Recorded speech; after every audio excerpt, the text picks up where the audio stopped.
Greetings, everyone. Welcome to another episode of Before I Do, the show that shares with you everything that should be done before saying I do. So whether you are engaged, dating, single, don't know if you want to be married, or unsure of exactly what's out here as far as with navigating the whole dating world, our responsibility is to facilitate courageous conversations on dating and relationships. My name is Walter Jennings, a part of the Couples Academy Network. Thank you so much for joining us for the show tonight.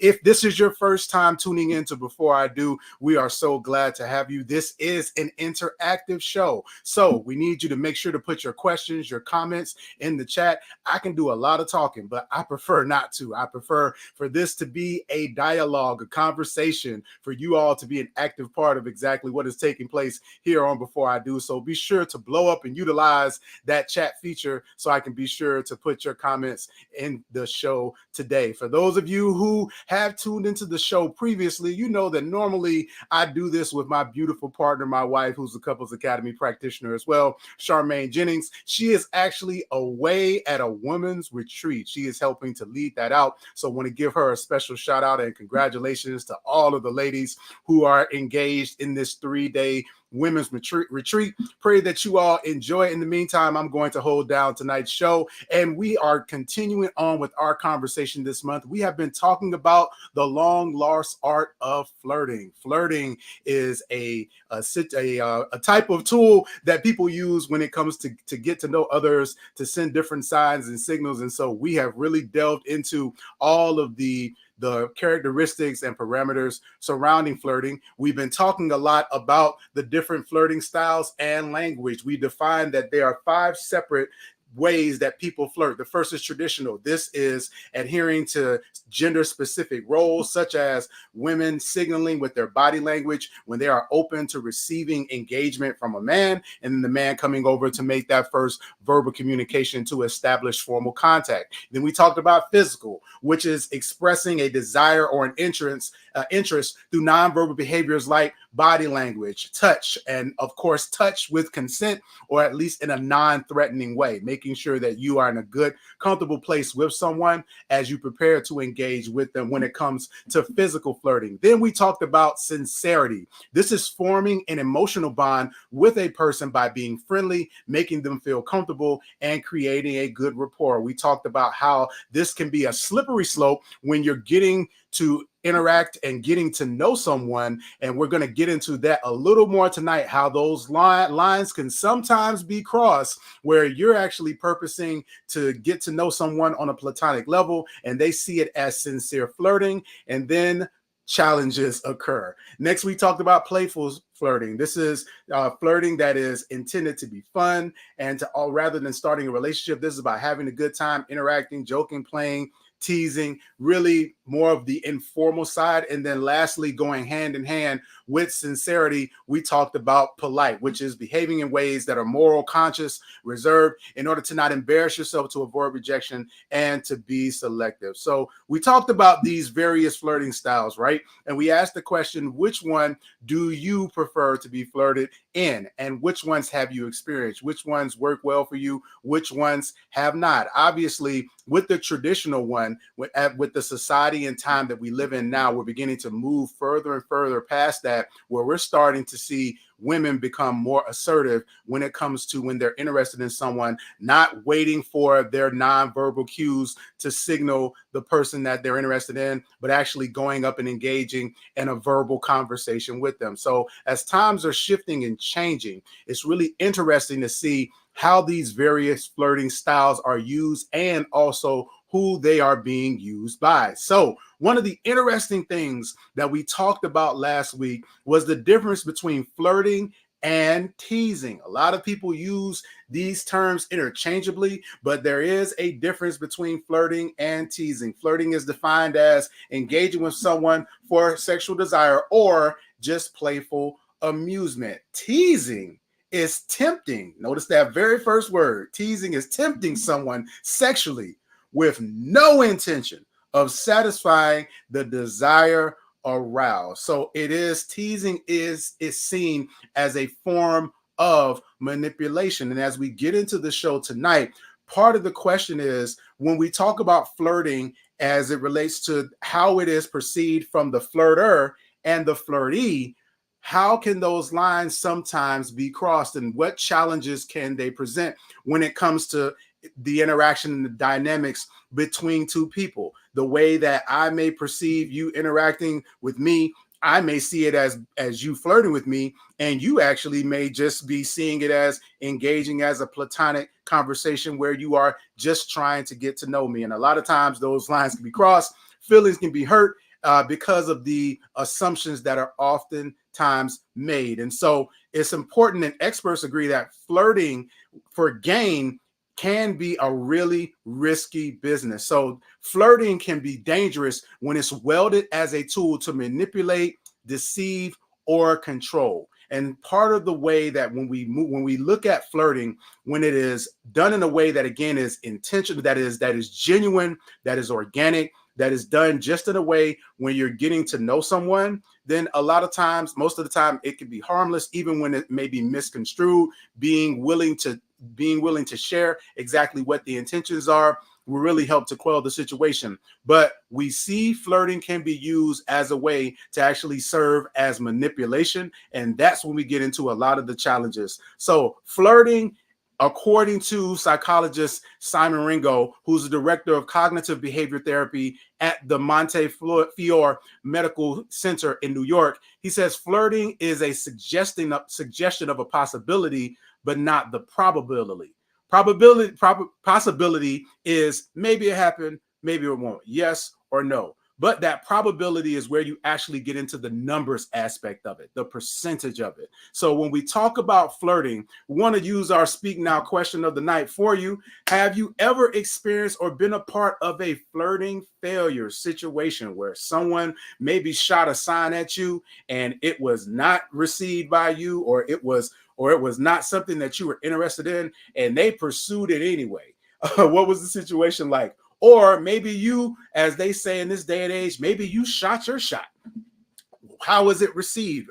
Was it misconstrued? Was it not received at all? What happened? Where was the breakdown? I know that I've been involved in a couple of situations where I thought that someone was flirting with me, and they absolutely were not. And there have been times where I flirted with someone and it was not received in kind. And so, again, being able in those situations and circumstances to adjust accordingly, to remain tactful and graceful when it comes to those scenarios is very important. So tonight we're talking about, can flirting go wrong? Is it possible for the dynamics of flirting to skew a situation amongst two individuals? And so once again, our Speak Now question of the night is, have you ever experienced or been a part of a flirting failure situation? What happened and where was the breakdown?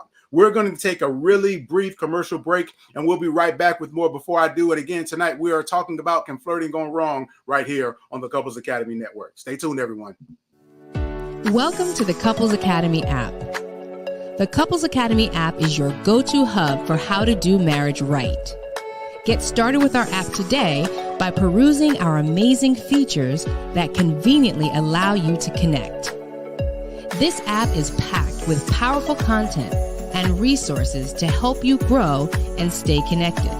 With this app, you can watch our messages, find marriage resources, watch, listen, and read the real-life stories of restored couples, sign up for events, read articles and blog posts, stay up to date with push notifications, share your favorite messages via Instagram, Facebook, Twitter, or email, and download messages for offline listening. For more information about the Couples Academy app, go to couplesacademy.org.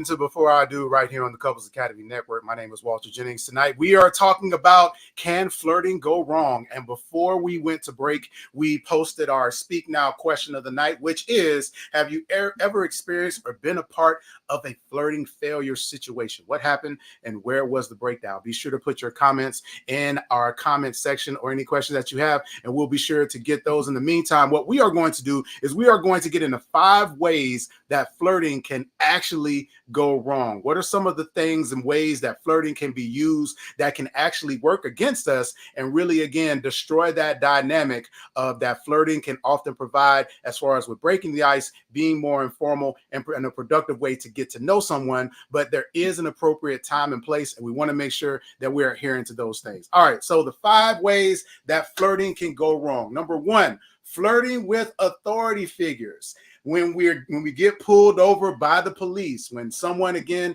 is telling us that we can't get in the club, or there's something that we can't have, it's important for us to be careful how we utilize flirting in those situations. We think often by flirting with someone that it will get us our way, but more than likely what will happen is it offends that person's sense of authority and their competence. So when a person feels like you are trying to manipulate them in order to gain something from them through flirting, it actually really incites them even to more to utilize their authority in a way that could potentially cause a really contentious relationship. This whole idea that you think that a person is going to bend the rules for you just because they're flirting for you can be very offensive, and it may lead to them really showing you how much authority that they actually have. Now, number 2, flirting on the job. Obviously, this is a really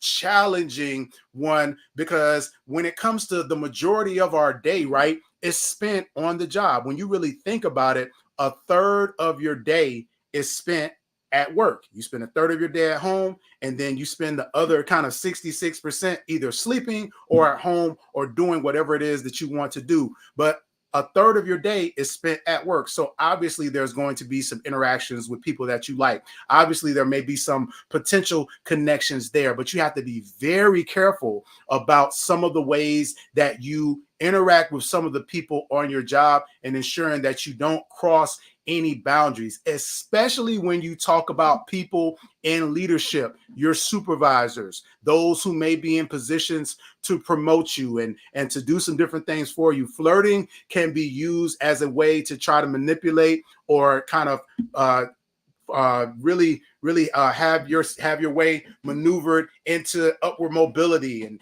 obviously women deal with this a lot on the job, just in general, where often when women ascend into certain positions, the thought process is that, well, maybe they flirted with this person, or I heard they did this, or I heard they did that. So it's very important that when it comes to flirting on the job, that you try to avoid that, so that you can really avoid those situations where it really crosses the professional boundaries with the individuals that are in and on your workplace. So it is a very dangerous situation when you allow yourself to become too comfortable, too personal in a way that crosses those bounds with your coworkers, and again, your supervisors and individuals who are a part of your leadership team, when it comes to flirting with them in ways that may be deemed as inappropriate. And again, it's not just the reality, but sometimes it is the perception. And by perception, what I mean is you and the person that you're flirting with may know exactly what's going on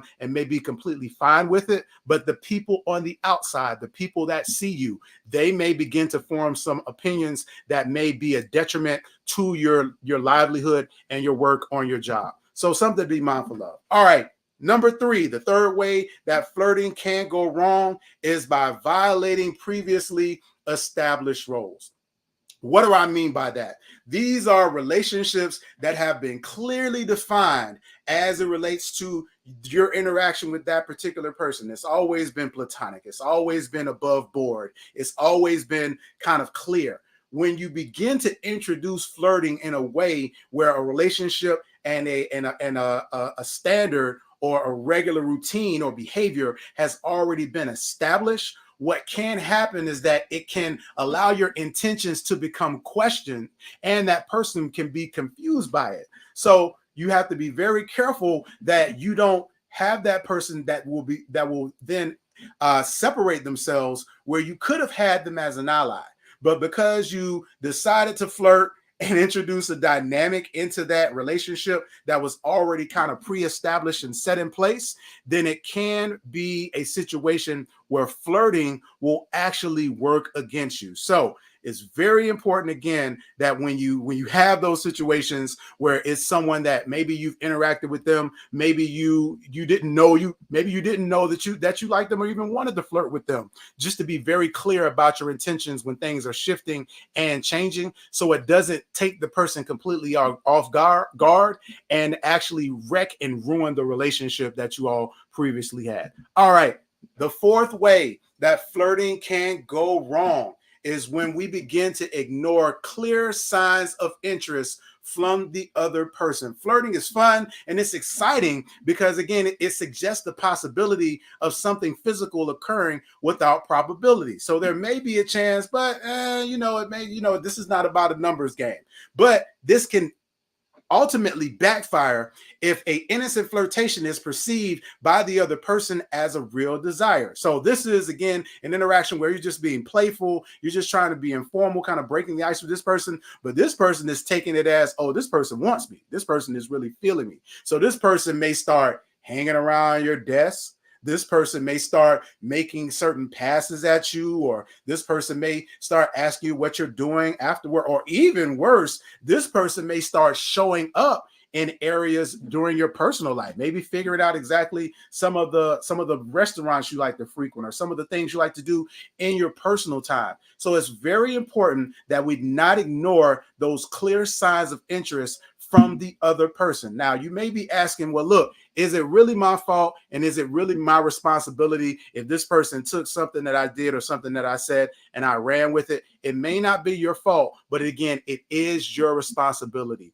When you observe it, when you see actions from a person that are not in alignment with exactly what it is that you're interested in as far as a relationship with that person, you want to make sure that you have a conversation so that you're clear about it. And then whatever types of interactions that there has been that might have misconstrued the dynamic of that relationship, you want to make sure that you check those things and really align yourself and make sure that you pull back to exactly what's going to be appropriate for what it is that you really deem as appropriate for that particular relationship. All right. And the last one, when it comes to the fifth way that flirting can go wrong, is flirting in the presence of your partner. Now, again, we know we live in a day and age where when it comes to open relationships and polyamorous and all of those things, or just, again, accepting that your partner is okay with you being a flirtatious type of person. Again, every relationship is different, but it is very important, again, that you and your partner are clear about your boundaries when it comes to the way that you are interacting with other people as you're in a relationship with your partner. Is your partner okay with you flirting with the waiter or waitress at a restaurant? Is your partner okay with you dancing with someone else and when you all go out and they may not want to dance and they're sitting at the bar and you're ready to hit the dance floor? So making sure that you have those conversations early on can really go a long way in ensuring that you're not offending your partner and disrespecting it. And it's important to remember that just because your partner doesn't say it doesn't mean that they're not feeling it. So being able, again, to have those conversations, have an open and honest dialogue, and once again, being observant. How does your partner conduct themselves when you've had a flirtatious or an interaction with someone? Do they get quiet? Sometimes it's not the things that our partner is saying. Sometimes it's the things that our partner is not saying, but they're communicating through their body language. They're communicating it through their facial expressions. So it's very important that we take a vested interest in those things to ensure that we're adhering to our relationship. Hey, you guys, so this is Before I Do. And listen, we just talked about the 5 different ways that flirting can go wrong. And so we are going to talk a little bit about our next speak now. Before our question is, what was the worst place that someone ever flirted with you? Is there an inappropriate place or an inappropriate time to flirt with someone? And if so, where is it? So that's our Speak Now question. Put your comments in the chat portion and we'll get to those. We're going to take another brief commercial break and we'll be right back with more. Before I do, stay tuned, everybody.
You're tuned into Before I Do right here on the Couples Academy Network. This is Walter Jennings, your Couples Academy practitioner. And tonight we are talking about can and when flirting can go wrong. Can flirting go wrong? Absolutely. And so we just got into 5 different ways where flirting can go wrong. And before we left to go on commercial break, we did pose our next Speak Now question of the night, which is, where was the worst place that someone has ever flirted with you? I mean, completely and totally inappropriate. Maybe it was the wrong place. Maybe it was the wrong time. Maybe it was a combination of both. So be sure to put your comment, put your comment and your reply in the comment section, and we will be sure to get that up. But in the meantime, what we do want to share is that obviously there are some inappropriate places and times when it comes to flirting. So you want to make sure that you are practicing discretion and decorum when it comes to flirting with someone. And so we want to share with you the top 10 places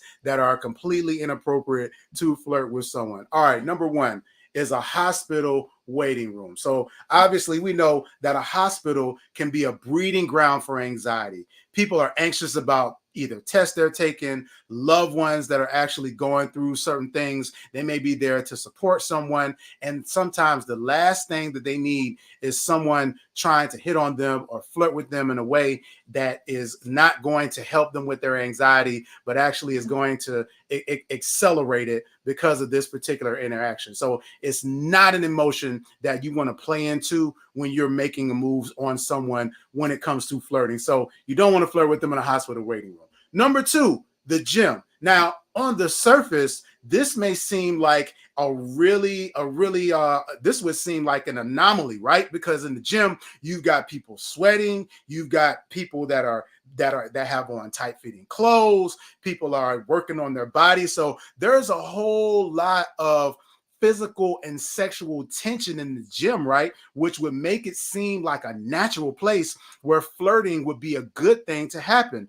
But ultimately it becomes a distraction because when people are at the gym, they're actually focused again on their exercise. They're focused on interacting and getting their health together. And especially again, for a lot of women, it can be very uncomfortable. It can be a situation where, again, because with some of the machines and the equipment, the way that some of the exercises are being done, it's easy for individuals to feel objectified when someone flirts with them, and it makes it uncomfortable for them to actually continue on in the gym. I know that at one time there was actually a really popular gym that was exclusively for women, and it was done for that express purpose because of some of the interactions at the gym. So it is a situation where you do want to avoid flirting at the gym, even though the atmosphere of it may seem like it is a place that's conducive for that. It may not necessarily be helpful at all.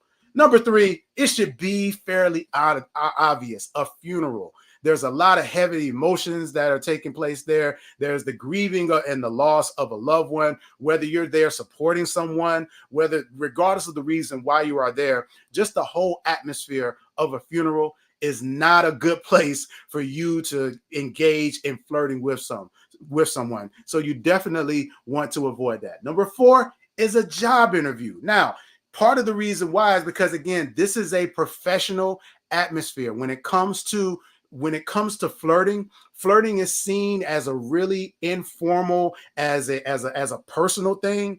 On the professional side, we have to be very careful of crossing those lines where it really begins to skew our ability to be able to be taken seriously concerning our job and our vocation. So a job interview is not necessarily the best place to flirt with someone. If you have to, get a business card or send an email after the fact, but you don't want to jeopardize your professionalism by flirting with someone at a job interview.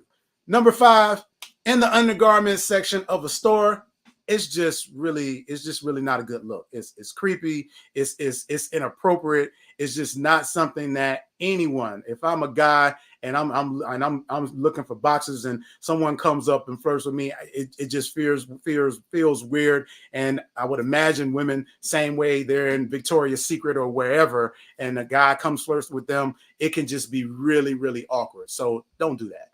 Number 6, in the line for the restroom. So obviously when a person is trying to get to the restroom to do what it is that they need to do, that is not the time when you want to be flirted with, when you want to interact with anyone in any way, because you're trying to get some business taken care of. All right. Number 7, your therapist's office. Now, this may seem like a humorous one on the surface, but this is a very serious situation where individuals often feel like there may be an opportunity for connection there because maybe we've got similar challenges and it may be an opportunity for us to really connect, but it really is a distraction again from why that person is there. So you don't want to add to the complications and the things that individuals are already working through when they're at their therapist's office. And if you're there, you're probably working through some things as well. So the bottom line is you want to make sure that you kind of keep those clear lines of delineation when you talk about flirting with someone at a therapist's office. Number 8, a parent-teacher conference. Now, there are far better ways to embarrass your child and yourself than hitting on their teacher or even a fellow parent. We want to make sure that we're keeping things professional, at least until the end of the school year or outside of school time. Obviously, if you're a parent, it can be a huge conflict of interest when it comes to flirting with your child's teacher. That is something that is not going to bode well for you or your child, especially if a relationship ensues and it does not go well. So don't even open that door. Just avoid flirting during the parent-teacher conference. Number 9 is just tacky. You don't flirt with someone when you're on a date with someone else. So even if the date that you're on is going bad and you both know it and you're really just trying to get through it, what you don't want to do is make it even worse and potentially incite a situation by flirting with someone else. If anything, make sure that if you can be discreet, or if there's someone that you may be interested in, just handle it in a way that really is going to be decent and appropriate. But ideally, you don't want to flirt with someone else while you're on a date. You don't want to flirt with someone while you're on a date with someone else, because that can just cause a whole litany of different problems. And lastly, we've talked about this. You don't want to flirt. You want to avoid flirting when you're at work. So with that, it can be inappropriate. It can create challenges for you when it comes to your coworkers and just different things that are taking place. And so you really want to avoid flirting with any of your coworkers. Having a relationship with a coworker, it's an oxymoron. In other words, it's a contradiction. And so you may meet the person that you're meant to be with at your job, but you want to keep things professional and leave the flirting for the after hours time and make sure that you're focused on your job. Hey, y'all, thank y'all so much for tuning in to tonight's Before I Do. Be sure to tune in next week. It's the last Wednesday night of the month, which means it's our Speak Now Q&A night. We will be here. Charmaine will be back, and we are answering your questions. These are real questions from real people, and so we will be doing that next week on Before I Do. In the meantime, be sure to reach out to us at couplesacademy.org. Book us for a session. We would love to speak with you, partner with you on your individual and collective journey, and to talk with you more about your relationship and the way that you interact with other people. Again, thank y'all so much for tuning in to tonight's Before I Do. Looking forward to seeing you all next week for our Speak Now Q&A night, and we'll see y'all then. Good night, everybody.